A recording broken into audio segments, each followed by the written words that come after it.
উম্মে জামিল এমন একজন মহিলা ছিলেন যে তার নাম শুনলেই শয়তানও কাঁপতে শুরু করত এবং সে এতটাই খারাপ ছিল যে সেই একমাত্র মহিলা যার সম্পর্কে পবিত্র কুরআন নিজেই বলে যে সে জাহান্নামে যাবে। সে এতটাই খারাপ ছিল যে তাকে জাহান্নামের মা বলা হতো। উম্মে জামিলের আসল নাম ছিল আরওয়া বিনতে হারব এবং তিনি ছিলেন আবু সুফিয়ানের বোন। তার বিবাহ হয়েছিল আবু লাহাবের সাথে, যিনি মক্কার সবচেয়ে ক্ষমতাশীল এবং ধনী ব্যক্তিদের একজন ছিলেন।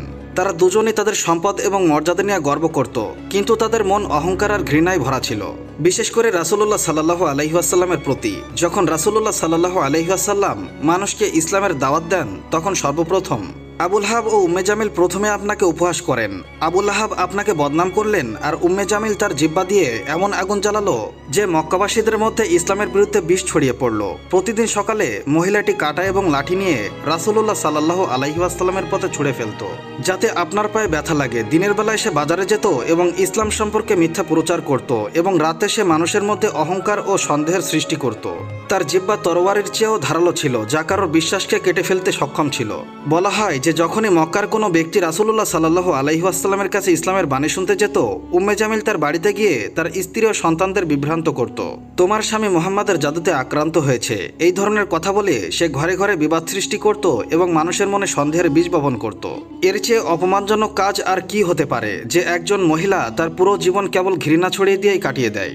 যখন সূরা আল লাহাব নাজিল হয়েছিল এবং আল্লাহ তাআলা এর ফলাফল ঘোষণা করেছিলেন, তখন উম্মে জামিল একটি পাথর তুলে চিৎকার করতে করতে দৌড়ে বেরিয়ে গেল আর বলতে লাগলো, আমি মুহাম্মাদকে খুঁজছি, সে আমার এবং আমার স্বামী সম্পর্কে খারাপ কথা বলেছে। কিন্তু যখন সে মসজিদে হারামে পৌঁছেছিল, তখন রাসূলুল্লাহ সাল্লাল্লাহু আলাইহি ওয়াসাল্লাম সেখানে হযরত আবু বকর রাদিয়াল্লাহু তাআলা আনহুর সাথে বসেছিলেন। আল্লাহ তাআলা উম্মে জামিলের চোখের উপর পর্দা ফেলে দিলেন। সে আপনার সামনে দিয়ে চলে গেল, কিন্তু দেখতে পেল না। সেই মুহূর্তে হযরত আবু বকর অবাক হয়ে বললেন, হে আল্লাহর রাসূল, সে তো আপনার সামনে দিয়ে গেল কিন্তু আপনাকে দেখতে পেল না। রাসূলুল্লাহ সাল্লাল্লাহু আলাইহি ওয়াসাল্লাম মুস্কি হেসে বললেন, আবু বকর, আল্লাহ তাআলা তার আর আমার মাঝে পর্দা ফেলে দিয়েছেন। এভাবে আল্লাহ তার রাসূলকে তার নিরাপত্তা দিয়েছেন। আর উম্মে জামিল তার ঘৃণায় অন্ধ হয়ে পিছু ফিরে গেল। অবশেষে যখন আবু লাহাব বদরের পরে ইসলাম বিজয়ের সংবাদ শুনতে পেল, তখন তিনি শোক ও ক্রোধে মারা গেলেন। উম্মে জামিলও কিছুদিন পর মর্মান্তিকভাবে মারা যান। লোকেরা বলতে লাগলো যে তার মুখ আগুনে পুড়ে গিয়েছিল এবং তার গলায় ঠিক সেভাবেই দড়ি পেঁচানো ছিল, যেমনটি আল্লাহ তাআলা সূরা আল লাহাবে বর্ণনা করেছেন। কুরআনে বলা হয়েছে যে আবু লাহাব আগুনে যাবে এবং তার স্ত্রী যে ঘৃণার লাঠি বহন করত, তার গলায় খেজুরের পাতার দড়ির ফাঁস থাকবে। অর্থাৎ উম্মে জামিল তার অহংকার, ঘৃণা এবং অশান্তির কারণে জাহান্নামের মা হয়ে উঠবে।